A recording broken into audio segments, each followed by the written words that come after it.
So I want to talk about how to get out of a rut and how to know that you're in a rut. So firstly, how do you find out whether you're in a rut? Well, you probably know you are. You're probably watching this video right now. You probably have a million things that you want to do and not have the energy to be able to do it. You might not even know where you want to start. Um, and you might just feel like something needs to change. But you just, no matter what you do, you just can't seem to break this kind of habitual lifestyle that you're in, and you want to escape from it, but you feel like you just can't. Um, so, here's an actionable thing that you should do if you're going through this. So, first of all, is it's not going to be easy at the start, but it's going to get much easier to the point where it's going to feel like your new lifestyle is going to feel as easy as your current lifestyle because you got so much momentum in it that it just becomes who you are.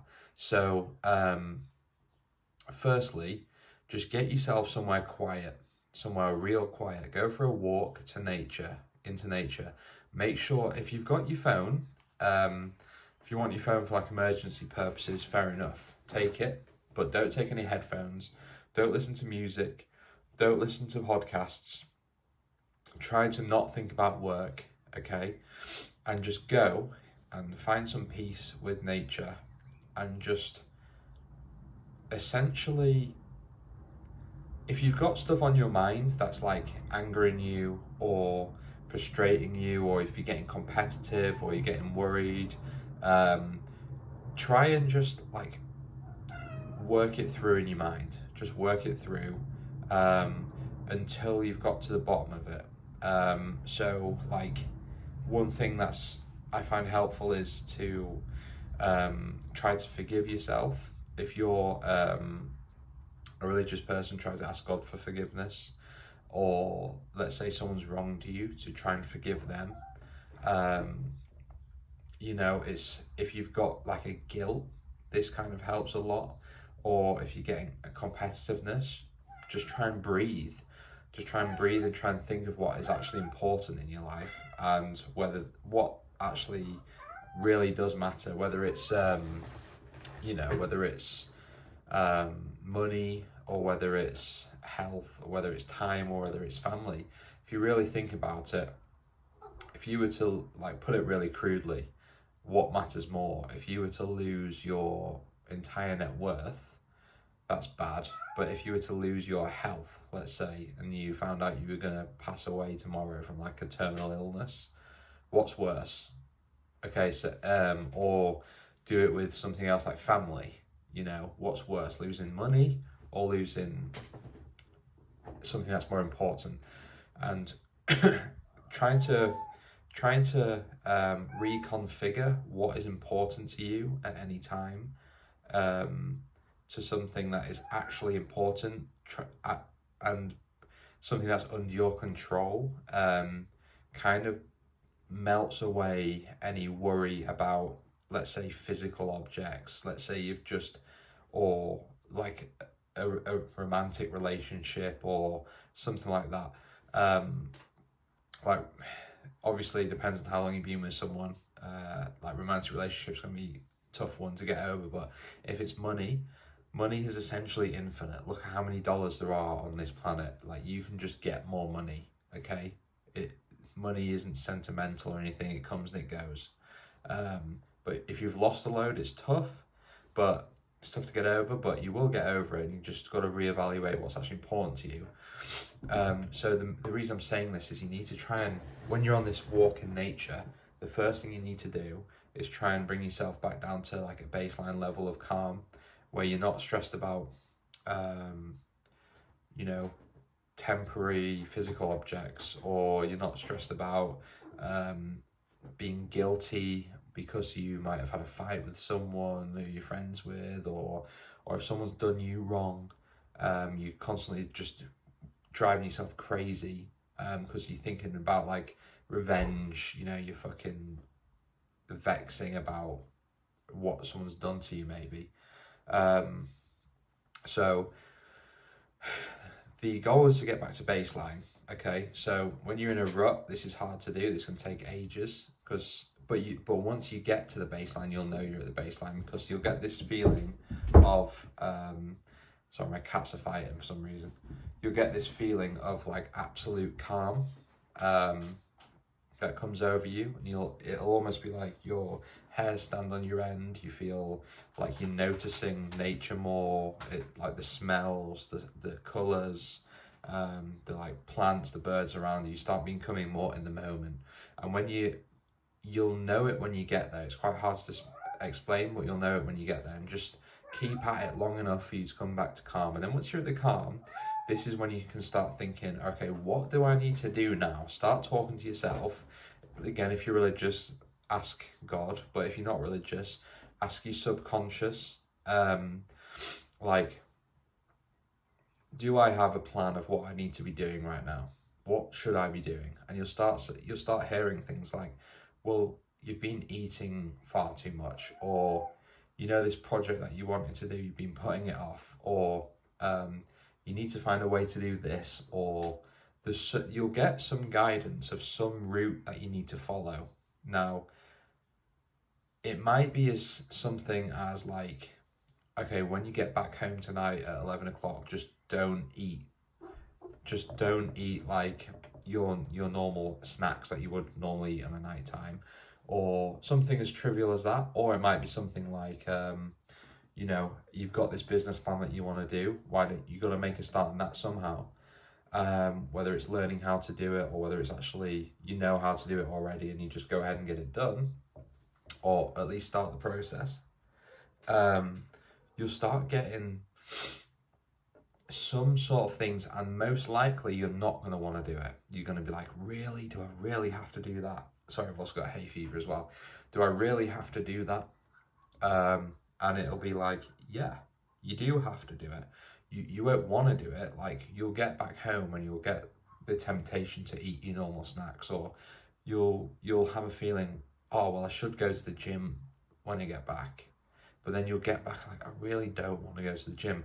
But you've just got to do it, because once you've done it, like, it's weird how your subconscious works. Like, you unlock the next level of this like momentum plan to get you out of the rut that you're in. You just need to get over the initial inertia, which is the hardest bit, because when you feel hopeless, and you feel like you just can't change your life no matter what you do, it feels almost as if it's an impossible task. But if you break it down to as simple as just doing this one task, just like, even if you fail on the first time of you trying to do it, just it's gonna stick with you in the back of your mind. Like, I've ignored these tasks before, and didn't do it, and then I ended up like, it started like the excitement of knowing what I knew. I for some reason I thought that was enough, and that made me feel like better. But then I didn't do it, and then it returns with vengeance, like the feeling of just like life slipping past you. It returns with vengeance. But like, if you actually do it, while you're doing it, you sort of unlock more of what you need to be doing. Like, if you go to the gym, you might be like, oh, well, now I'm at the gym,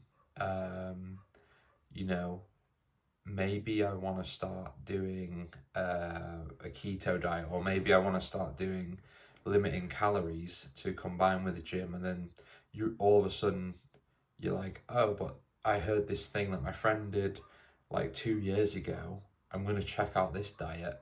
And for some reason, you just get like, your memory banks of the subconscious start working, and you just start pulling stuff out, and then it kind of guides you. Kind of a self-guiding process, and if you just follow it, you feel better.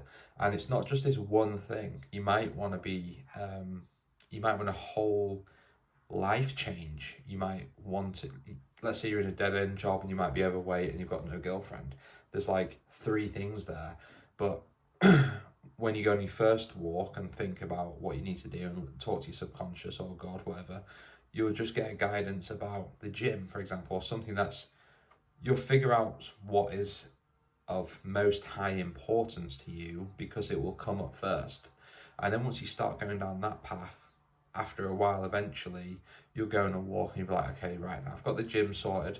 Now I need to kind of think about what else is next. And then the next thing that will come to you is of second importance or whatever. And that'll be like, oh, well, I need more money to be able to go to a better gym or to be able to live this lifestyle or live in this area, because if I live in this area I'll meet this type of people. So then you're like, how do I get the money? Well, I could do this marketing course, or I could start something online, blah blah blah, and you'll just start getting ideas. And then once you do that, you'll feel like you plateaued out, but you'll be going to the gym and you'll be doing this new job or whatever, and then you'll get that same feeling of plateau, although it will be easier to do. And if you compare it to your life like a year ago or 2 years ago or 3 years ago, you're like, wow, there's been a big transformation. But then you just keep going again. It's like, what do I need to do next? Okay, well, blah, blah, blah. It might be a girlfriend coming up. It's like, what do I need to do to get one of those? Well, I need to be dating loads of girls at the same time, seeing what I like, seeing what I don't like, learning a bit of game, learning a bit of just experiences, and figuring out what I do want and figuring out what I don't want, so then I can evaluate and just filter out people that I would or would not like to you would like to spend your life with. And that's another thing that might come like third of importance, but after that you'll plateau again once you got your girlfriend, and be like, okay, life feels like it's slipping past by. What do I need to do to improve again? And then it'll be something like spend more time with family. I need to I don't know, you get the gist. If you're going through a rut in your life right now, you've probably plateaued at a level of which you're not happy with, or you might have been happy with it at some point, but it's starting to feel mundane and the same old, and you feel like you're not progressing in life. And I don't know about you, but when you don't feel like you're progressing in life, it can get a bit much. Like when you're a kid, it's different because you're like growing and you're like, oh, I can't wait to see what I'm going to be like in a year. I might be taller, or I'm doing this sport. Like I used to swim, like in a year's time I wonder how fast I'm going to be going, or like in a few years time I'll be doing certain exams. And then there's always like a growth feeling. And then once you leave school, leave university, it's like, okay, your deadline now. What's there to look forward to? Because that structure of what you had as a childhood of looking forward and growth isn't there anymore. You need to find a way to be able to have your own direction, rather than having your direction set out for you by some third party. You need to have your own direction. And then once you start following that own direction, you start feeling like your life is motoring on. Like the rut is you just kind of been plateaued for so long, you're like, blah. But then once you start leveling up again, you get that reinvigoration, and then instead of it being a downward spiral, it's an upward spiral, and you start meeting new people who want to do certain things, and then you start meeting, you got a girlfriend, and all of a sudden you got a kid, and you got a house, and then your business is going well, so you got money, you got a car, you got holidays, you got experiences, all of a sudden you got a wedding, and then you've got like more family because you got your wife's family, and then you've got your family, and then you've got new routines to take your daughter to your grandparents, so you keep in touch with your parents and your siblings, and then after a while, that's just a human condition, you're going to plateau again. And this it's kind of like, this is why you need to get your priorities kind of right, because if your priority is just measuring yourself in money, this is how, when you get people who just want more and more and more and greed, like the person of Lord of the Rings, the My Precious guy, you'll end up being like Gollum, you'll just be like, you just want to protect and hoard all your wealth, and you can lose it. So like it's better if you try to gather monies to support things like health and time and family, rather than that being like the goal being bettering my health, or bettering my family's health, or bettering my not the knowledge that I have in my head about certain interests, ways of getting money, ways of maintaining optimal health, etc., etc. Like if your main goal is just money, just purely for that number to be bigger, then that itself, you'll find yourself plateauing in a rut that you can't get out of, because you'll just want more and more and more, and it's the same with anything that's like third dimensional level. Like if you just, I don't know, if you spend your whole day on social media, for example, is a crude example, you might feel like, oh, you're getting a quick dopamine hit from seeing this funny video, but then it's just empty. There's no meaning behind it, and you eventually become numb to the videos, and you're just scrolling through this thing. You're like, I'm finding this boring, but I'm just scrolling through it because of habit, and it's empty and unfulfilling. And it's the same with maybe, you know, multiple girls. It's the same with eating loads of food. It's the same with, like, because anything that just gives you a quick hit, it's there and then it's not, and then you want to do it again, but then eventually it just gets, you become numb to, like, if you were to, whether it's with girls or whether it's with food, for example, let's say you've got, let's put it this way, let's say you like a certain takeaway and you have it once a month, okay, and you love that takeaway. It's going to be the best thing ever because you've been waiting for it all month, and then you go all out and you absolutely love it. Now if you had that same takeaway every day, by the 6th or 7th day you're probably like, fuck, this is a bit much, I want a bit something else, you know, because it's that same dopamine thing. And it's the same with like girls and nights out and stuff like that. Eventually it's just like, it just doesn't hit the same as if you're in like a romantic relationship with someone. And you know, it's the same with kind of money, although money is different because it is almost like super thrilling to make a lot of money, and there's obviously so many benefits that come with making money, which is why I put money on my like importance hierarchy of being like, so first is time, then health, then family, then money, and then, or like family, close friends, then money, then friends. Close friends to me are almost like family, so they're above money, but money helps all of them above. But as I've said previously, if you were to put money as number one, you'd neglect the rest of it. And that, I feel, is how you can get yourself out of a rut, is essentially just going on walks, or like, that's the actionable thing. Go on walks quite frequently with no stimulation. Try and get to a level of calm and peace, and then just ask your subconscious, what should I be doing? Or ask God, what should I be doing? So if you like this video, please give it a like, give it a comment, subscribe, follow for more, because I'm going to be doing these quite regularly. If you liked it, give us a comment. It would be really quite uplifting if I got a positive comment, because, you know, it's just nice to see feedback, and that it's actually reaching people and people are actually interested. So yeah, I'll catch you in the next video, guys. Bye.